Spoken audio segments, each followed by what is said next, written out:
Oke. Bismillahirrahmanirrahim. Assalamualaikum warahmatullahi wabarakatuh. Waalaikumsalam warahmatullahi wabarakatuh. Gimana kabarnya hari ini, anak-anak? Alhamdulillah, luar biasa. Allahu Akbar. Sebelum memulai pembelajaran pada pagi hari ini, kita membaca doa terlebih dahulu ya. Berdoa mulai. Bismillahirrahmanirrahim.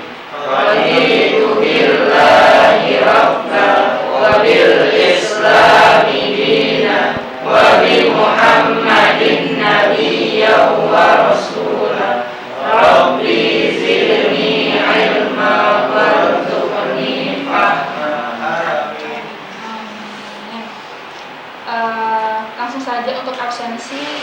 Siapa yang nggak masuk pada pagi hari ini? Masuk semua? Sakitri. Kenapa nggak masuk? Gak ada kabar. Bolos. Satu orang lagi namanya Ayu kan? Zubaida. Ayu. Ayu ya. Kenapa Mas gak hadir? Katanya izin dispen ikut olimpiade. Masya Allah. Kita doakan ya semoga berhasil. Amin. Oke. Nah, pada pagi hari ini, pada pertemuan kemarin kita membahas tentang apa dan ingat? Nabi Ayub. Gak masuk ya nggak kemarin? Kemarin, minggu kemarin. Kemarin olimpiade. Kemarin kan baru sholat Bu, jadi nggak mau gitu ya. Gak ada yang ingat kemarin kita belajar tentang apa? Tentang dakwah. Oh iya. Yang online itu ya Bu? Ya yang online itu. Sekarang kan kita offline ya. Nah, pada pagi hari ini Ibu akan menceritakan kisah ya seseorang yang amat kita cintai, yang amat kita sayangi, yang amat kita rindukan untuk bertemu dengan beliau. Siapa? Nabi Muhammad Sallallahu Alaihi Wasallam. Nah, jadi temanya adalah bercerita tentang kisah perjuangan dakwah Rasulullah Sallallahu Alaihi Wasallam. Ibu, silakan Mbak. Ada yang tahu ini gambar apa?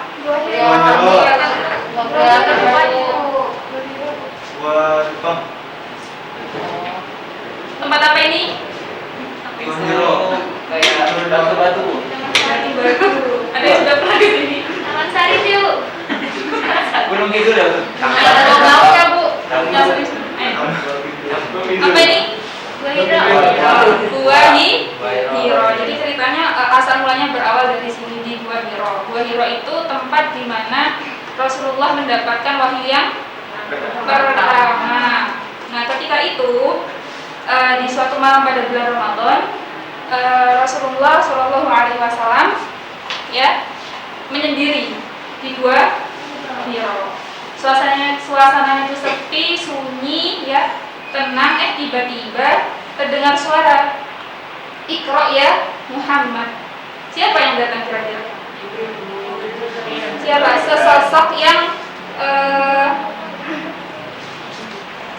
Sesosok yang tampan, kemudian bercahaya. Siapa itu? Jibril. Jibril berkata kepada Nabi Muhammad, "Ya Muhammad, Iqra." Ya Muhammad, bacalah wahai Muhammad. Kemudian Nabi Muhammad itu menjawab, "Aku tidak bisa membaca." Kemudian Jibril berkata lagi, "Iqra ya Muhammad." Tapi Nabi Muhammad menjawab, "Saya tidak bisa membaca." Kemudian Jibril ini mendekat kepada Rasulullah, memeluk Rasulullah, "Bacalah Muhammad apa yang aku baca." Kemudian Jibril membacakan Quran surat apa? Surat apa? Al-Alaq ayat berapa? 1 sampai 5. Ada yang mau membacakan surat Quran surat Al-Alaq 1 sampai 5? Mas Alfi tadi mau udah angkat tangan. Yuk dibaca. Nanti yang mau baca dapat reward minggu depan. Oke. Mas Dandi ya. Silakan dibaca Mas Dandi. Surat Al-Alaq ya? Iya. Oh, billahi minasyaitonir rajim. Bismillahirrahmanirrahim. Iqra bismi rabbikal ladzi khalaq. Khalaqal insana min 'alaq. Iqra wa rabbukal akram. Alladzi 'allama bil qalam. 'Allamal insana ma lam ya'lam. Oke, terima kasih Mas Dandi. Sama-sama, Bu. Oke. Nah, itu Quran surat Al-Alaq 1 sampai 5 adalah wahyu pertama. Nah, setelah itu Jibril kemudian menghilang. Nah, Nabi Muhammad bertugas untuk pulang. Ketika itu keadaan Nabi Muhammad itu gemetar ya, ketakutan. Kok tiba-tiba ada kejadian seperti itu? Kiranya hanya mimpi, tapi kok kejadian beneran gitu kan. Nah, sesampainya di luar gua, Jibril itu datang, muncul kembali gitu. Kemudian bertanya, tahukah engkau Muhammad siapa aku? Nabi Muhammad menjawab, aku tidak tahu. Ketika itu Nabi Muhammad gemetar sampai hampir jatuh. Kemudian Jibril berkata kepada Rasulullah, sesungguhnya engkau itu adalah utusan Allah dan aku adalah malaikat Jibril. Kemudian setelah itu Nabi Muhammad bergegas pulang menemui istrinya. Siapa istrinya? Khadijah. Ibunda Khadijah. Istrinya ketika itu masih satu atau sudah banyak? Masih satu. Masih satu. Nah, di rumah Nabi Muhammad itu masih ketakutan ya, gemetar gitu sampai berkata kepada Khadijah, selimutilah aku wahai Khadijah. Kemudian beberapa hari kemudian turun wahyu yang kedua. Surat apa? Wahyu yang kedua, surat apa? Apa Nana? Iya. Al-Mudaththir. Ayat 1 sampai 7. Yuk silakan, siapa yang mau membacakan Quran surat Al-Mudaththir ayat 1 sampai 7.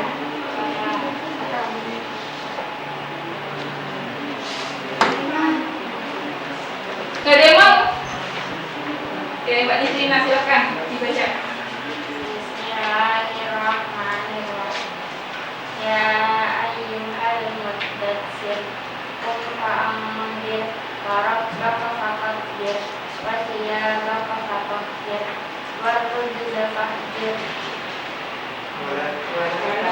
wa la tamnun tastakthir wa li rabbika fasbir fa idza Sampun Mbak. Nah, di surat Al-Mudaththir itu ayat 1 sampai 7 itu adalah wahyu yang kedua. Nah, setelah adanya turun wahyu yang kedua ini, Nabi Muhammad itu yakin ya, Nabi Muhammad bangkit bahwa sadar bahwa beliau itu adalah Nabi Allah, utusan Allah yang harus berdakwah. Nah, kemudian beliau menceritakan kepada istrinya Khadijah. Gimana tanggapan Khadijah? Kira-kira menolak apa mendukung, apa menentang? Mendukung. Jadi istrinya ini Ibunda Khadijah itu sangat mendukung dakwah Rasulullah. Bahkan hartanya juga ikut diberikan. Nah, Ibunda Khadijah ini termasuk ke dalam as-sabiqunal awwalun, orang-orang yang pertama masuk Islam dari kalangan wanita. Ada yang bisa menyebutkan siapa orang yang pertama kali masuk Islam dari kalangan orang yang tua? Siapa? Angkat tangan dulu. Oke, Mas Dendi, siapa? Abu Bakar. Kalau dari kalangan anak-anak ketika itu? Ali bin Abi Thalib. Kemudian yang dari kalangan budak? Haris Zaid bin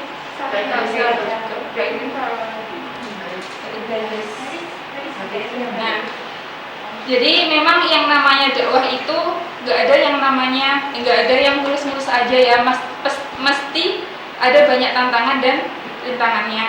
Nah, ketika awal-awal itu Nabi Muhammad berdakwah ke sahabat-sahabat dulu, sahabat-sahabatnya, orang-orang terdekatnya, kerabat-kerabatnya. Nah, dari kerabatnya pun ada yang mendukung, juga ada yang menentang. Kalau yang mendukung siapa? Dari pamannya yang mendukung siapa? Kalau yang menentang? Abu Lahab dan Abu Jahal.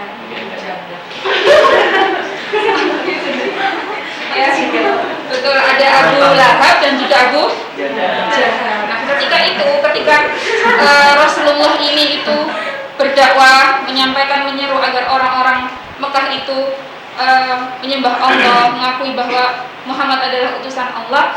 Nah, Abu Jahal dan Abu Lahab ini menentang, ya, menolak, bahkan kayak apa ya, nyuruh orang-orang untuk gak ikut kepada Nabi Muhammad. Sampai-sampai beliau ini berkata kepada Nabi Muhammad, wahai Muhammad, sungguh aku tidak pernah mendapati kerabat daripada ayahmu yang menyampaikan kabar yang lebih buruk daripada apa yang engkau sampaikan. Berarti kan menurut Abu Lahab ini, menurut Abu Lahab, dakwah Rasul itu benar-benar berita yang buruk gitu. Nah, dari orang-orang yang mengikuti langkah Rasul, dapat kita juga tahu bahwa ada Bilal bin Rabah yang dia itu ketika masuk Islam juga disiksa. Tapi ketika disiksa dia tetap berkata ahad, ahad, ahad. Yang artinya apa, Mbak Dewi? Satu. Maksudnya apa? Artinya ya orang cuma satu. Yaitu Allah. Kita juga tahu cerita dari Ammar bin Yasir, keluarga Ammar bin Yasir. Sampai-sampai Ammar bin Yasir itu ngomong ke Rasul kalau, wahai Rasul, sungguh kami amat sangat menderita karena dengan keislaman mereka juga disiksa. Tapi Rasul menjawab, wahai keluarga Ammar bin Yasir, bersabarlah, sungguh Allah telah siapkan surga untuk kalian. Nah, selain daripada kerabat, orang Quraisy itu juga menentang dakwah Rasul. Suatu hari ketika Rasulullah sedang sholat, itu ada sekelompok pemuda yang ingin berbuat jahat kepada Rasul. Nah, ketika Rasul sujud, salah seorang pemuda itu mengambil kotoran unta. Bayangkan, kotoran unta. Pernah lihat nggak ini? Pernah. Kotoran unta ditaruh di punggungnya Rasulullah. Sampai-sampai Rasulullah itu nggak bisa bangkit gitu. Kemudian datang Fatimah, anaknya Rasul, sampai menangis membersihkan kotoran itu. Kemudian ketika Rasul sudah bisa bangkit, Rasul menenangkan Fatimah, jangan menangis wahai anakku, sungguh Allah pasti akan menolongku. Jadi ketika orang berdakwah di jalan Allah, pasti Allah juga akan menolong dia. Nah, di saat itu kan di masyarakat Mekah nggak ada yang menerima dakwah Rasul. Akhirnya Rasul itu berencana ya pergi ke Taif bersama seorang sahabat. Gimana respon orang Taif ketika itu? Menolak, lagi-lagi ditolak, dimusuhi, dicaci, dimaki, dan yang paling parah diapakan? Dilempar batu. Bisa kita bayangkan itu gimana ya? Sampai-sampai dilempar batu. Nah, dari cerita ini apa yang bisa kita simpulkan? Ada yang bisa menyimpulkan? Yuk, siapa yang bisa menyimpulkan? Sebelum kita tutup, silahkan disimpulkan apa hikmah yang bisa kita ambil dari dakwah yang dilakukan oleh Rasulullah SAW.